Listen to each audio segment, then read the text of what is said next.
For those who spend long periods of time at sea for work, what's the eeriest thing you've ever encountered out on the water?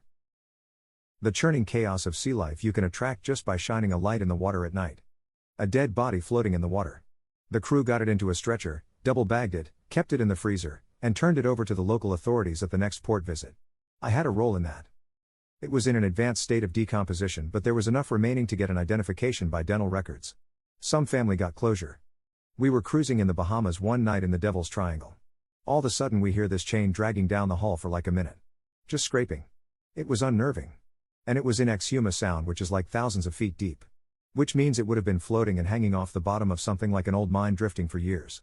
We came about to try and find it, but we could never find it again, it just disappeared. Another time we were under the polar ice cap and the ice sheet moans all the time. Like what you think a mermaid siren would sound like. And sometimes you can hear it through the hull. For about 65 days straight. Non-stop. The North Pole is absolutely the quietest place you can ever be, and in November it has this fog that's always there, you can't tell how far anything is away. It gets very unnerving after a while.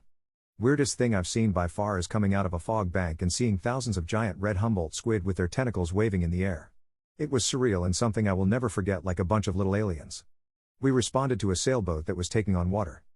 It became clear that the sailboat wasn't going to make it. We brought the crew of the sailboat onto our vessel and then we sort of waited around and watched the sailboat sink. What struck me is how silent it was. No fuss. No drama. It wasn't like a dark and stormy night or anything, it was a picture-perfect day. Glassy ocean with not a cloud in the sky, and it didn't matter. It was the kind of day that most seafarers dream about, and yet these blokes had been in a fight for their lives trying to keep their boat afloat. After it sank, there were a few bubbles and then that was it. You'd have never known there was ever a sailboat there. Just a beautiful day without a trace of struggle. Sailboat? What sailboat? Around here? I didn't see a sailboat. I was on a night dive. It was a dive site I was familiar with, and as is common practice, the captain had fixed a steady strobe light to the anchor line of the boat so we could find our way back.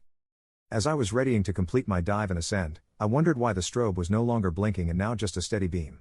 Looking at my compass, I was doubly confused by how I had gotten my navigation so wrong. I felt foolish. Had I been cocky and overexcited because I was comfortable with this site? How could I have miscalculated my direction so? It's a dangerous mistake at any time for a diver, much more so at night. But as I was ascending, the brightness of the light really irked me. Why would the captain change the strobe on us? Was something wrong? Then it hit me. I wasn't swimming toward the boat at all. I was swimming toward the moon. The water was so clear and calm, I had mistaken it for a light. Luckily I hadn't ascended fully and wasn't too far off. I was able to redirect to my original navigation, eventually finding the strobe, the boat, and a renewed respect for the ocean's ability to make you second-guess yourself. Abrisina. Seeing bioluminescent waves at night that make the water glow like something out of a sci-fi movie, it's both beautiful and unsettling. Standing bridge watching the Mediterranean 1996, probably 50 miles north of Tunisia, 2 a.m. something came down from the sky in a streak and exploded, and it was absolute daylight for a few seconds. Bright enough that we were seriously concerned that a nuclear explosion had happened. Probably just a big meteorite or something exploding, but it was something to see. Same year we were doing very slow survey lines in the Med, 1.5 knots with absolutely nothing around us or on the radar, and a flare went off directly in front of us. Found out later that it was a submarine that had kindly included us in war games and was letting us know that we were dead. Abrisina. I saw something that appeared very serpentine and very huge, undulating in the waves of our wake on a very dark, cloudy night en route from Florida to NYC. It was glowing faintly green just underneath the surface and appeared to be some sort of huge fat snake swimming alongside us with a 1.5-foot diameter body. It was mesmerizing, trying to rationalize what I was looking at. Later, I realized it was just a dolphin playing in our wake, whose undulating body and wake were lit up by bioluminescent plankton. Another ship that was miles away looked like you could reach out and touch it. It's an optical phenomenon I've seen many times, to varying degrees.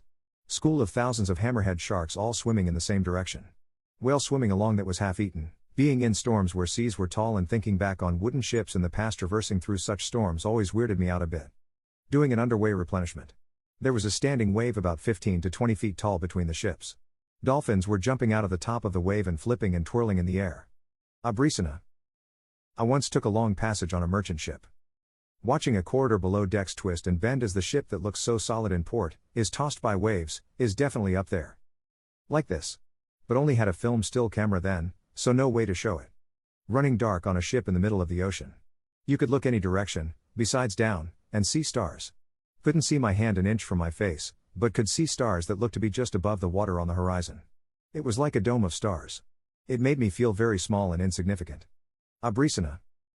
Research vessel in the early 90s about 200 miles off of South Carolina. We could hold position within a few dozen meters using a satellite system, predates GPS, so we stayed parked for days at a time. Sargasso seaweed would drift past us on its way to Europe. One time the bridge called out an oil slick that turned out to be a pod of killer whales drifting past, about to pass half-mile, or so, off the port side. Before the slick came alongside, 2 whales came over and patrolled stem to stern, maybe 30 feet off of the port rail, while the rest of the pod stayed with their kill.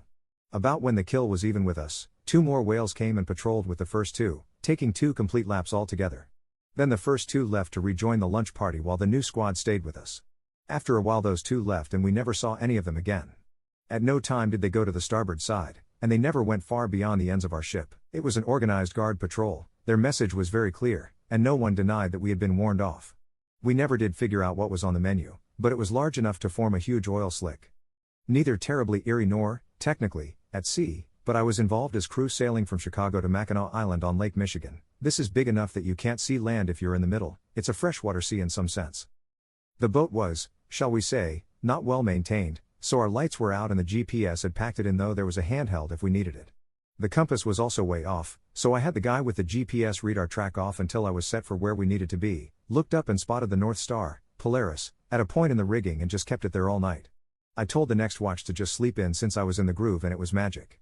We sailed a perfect course until dawn. DR sailed a good course by the stars all night, a magical experience.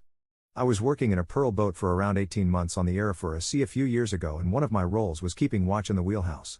Essentially, you make sure the boat is following the preset path on the navigation, and if it strays you turn in manually to keep it within the course set. My watch was 4 to 8 a.m.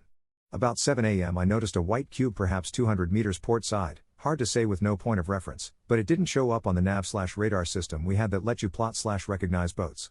It was also not bobbing up and down with the waves, it was just sat there on the waterline in the distance. I got a better look at it with the binoculars, and it was so strange seeing this white cube just sat still there on the sea in the distance. It wasn't really hovering above it, but as the waves moved with the ocean every now and again I could see the bottom of it, which is how I know it was a cube. Again, it's hard to say without a point of reference at sea, but I'm guessing it was the size of a van. I'm purely going off how big things appear in the binoculars when looking at things. I do know how big they are. The person who was following my shift came to drop me a coffee and he saw it too, so I know it wasn't just me being tired. Following this a few years later, I saw when the Tic Tac videos came out from the Pentagon, and some of the fighter pilots said they saw 5 shaped objects floating in the sky. Lightning strike at night was blind for 15 seconds as everything turned pink until everything was black again. Submariner here. I was a sonar technician and we were out on mission and had the towed arrays out. We were deep and picked up a couple of bios like shrimp and whales. It was quiet for like 20 minutes after we passed them. All of the sudden we hear a screeching noise like metal on metal. We thought we ran into another sub. The whole boat went into battle stations, woke up our SME riders to determine WTF that was. This went on for like 5 minutes just in and out. It sounded like a song when you started to replay it. The whole thing was recorded. The acting couldn't determine what was, nor did the sonar chief. A message was sent out when we went to PD and the recording was sent to our squadron, and only once we pulled in. Do not know what happened afterwards, but apparently the Navy collects these types of recording regularly. From what we can tell, it was close and almost as big as the boat. Couldn't tell if it was bio or another boat. No screw noises or ingestion of water, and no, we didn't hit anything. Both main engines stopping. I never spent long stretches at sea, but when I was a teenager, in the early 80s, I hired on as crew on a trolling boat. I still remember the absolute awe and bit of terror the first time we went into ocean waters. It wasn't stormy or even bad weather, but just the ground swell was enormous enough that when you were at the bottom you couldn't see the other boats or land. Just giant walls of water on either side of you. Incredibly humbling. My father was a lobsterman. I spent a lot of time on the boat with him throughout my childhood and teens. When I was about 10, I recall fishing for bait, using lines with multiple lures thrown over the side and hauled back up. When the sea was clear and calm, you'd see the fish on the line as you brought it in, flashes of silver in the blue. Occasionally there'd be a big dark shape and one of your fish wouldn't be there after. This didn't worry me until the day this happened at the water line and I watched a 10-foot blue shark turn side on and stare me right in the eye as it stole a mackerel off the hook. The image has never left me. I watched Jaws at too early an age, I think.